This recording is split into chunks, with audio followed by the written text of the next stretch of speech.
Civilizacijoje tai reaktyvinis laineris. Civilizacijoje tai reaktyvinis laineris. Triukšmingas, sudeginantis didžiulius kiekius degalų reikėjo įvykdyti.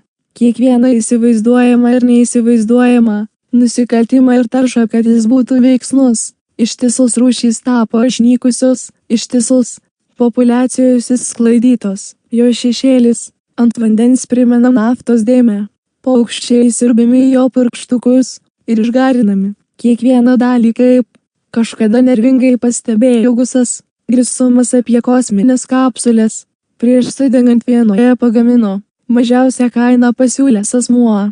Civilizacijoje tai 747, filtruotas oras, muzika strykštantis per ausines, netikras saugumo jausmas, cheminis maistas, plastikiniai padėklai, visi keleiviai pasyviai, sėdintys tvarkingoje paminkštintų sėdinių, eilėje žiūrintys į mirtį TV ekrane. Civilizacijoje tai reaktyvinis laineris, idiotas savantas, kabinoje manipuliuojantis kompiuterizuotais valdikliais sukurtais panirusių samdomų darbuotojų ir priklausomas nuo mieguistų technikų suvartojusių per daug amfetamino, kurių mintys klaidžioja link sporto ir sekso. Civilizacijoje tai 747, užpildytas bejėgiškai priverčiamų savanorių, kai kurie jų įsimylėję, greitai daugumas vyruojančių prie siaubo ir pykinimo bedugnis, tačiau vis dar viliojami reklamos ir propagandos. Jis tarsi DC-10, jei neįtikėtinai uždaras,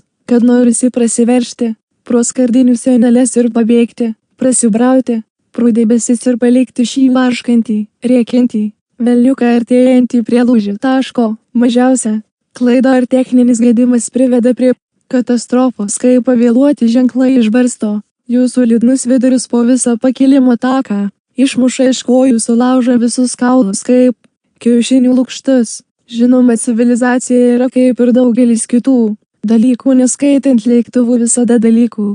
Cheminio drenažo griovys, miškas iškirstas, siekiant prailginti pakilimo taką arba pastatyti naują dailų prekybos centrą, kuriame žmonės gali nusipirkti salotų dubenėlių, pagamintų iš egzotiško atogražų medžių, kitą savaitę išnykstančių, o gal automobilių kapinės arba kabantį tiltą, kuris sugrius, nes atsilaisvino vienas metalinis kaištis. Civilizacijoje yra hidra, galima rinktis iš daugybės mirties stilių, spalvų ir dydžių taškas. Civilizacijoje tai Boeing reaktyvinis lėktuvas, nes skraidina žmonės, kurie niekada nepatyrė savo žmogiškumo ten, kur buvo į vietas, kur jie neturėtų eiti. Tiesą sakant, jis daugiausia veža verslininkus su kostiumais ir portfeliais, užpildytis diagramomis, sutartimis, daugiausia nedorus verslininkus, kurie yra visur vienodi ir todėl neturi jokios priežasties jaudintis, ir skubama vis greičiau ir greičiau, vis daugiau ir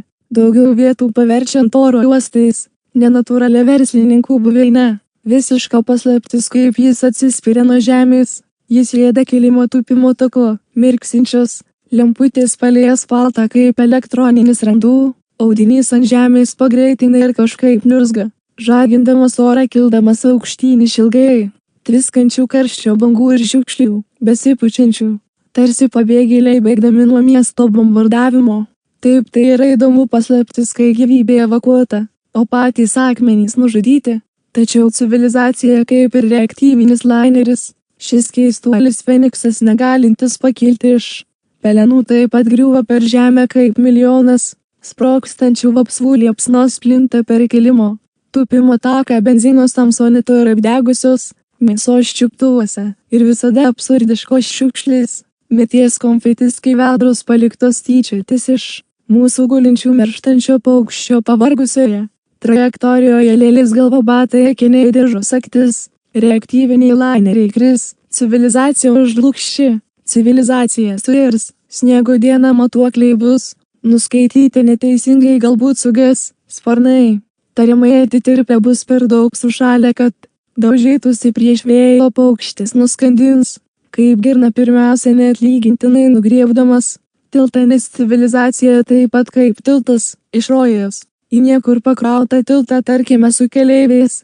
vykstančiais į darbą arba iš jo į oro uostą arba iš jo supakuotais į savo automobilius reaktyvinius Laineris be sparnų, pavyzdžiui, papildomos votos, skirtos aistringai medūzai. Tada jis pasiners į ledinius upės vandenis, galbūt į Potamų Žordono ar Letės upę. Ir mes būsime viduje kiekvienas prie savo, specialiai paskirto eliminatorius. Paskutinį kartą nusileisime kaip lėlių galvos, aptrauktos organiniu stiklu.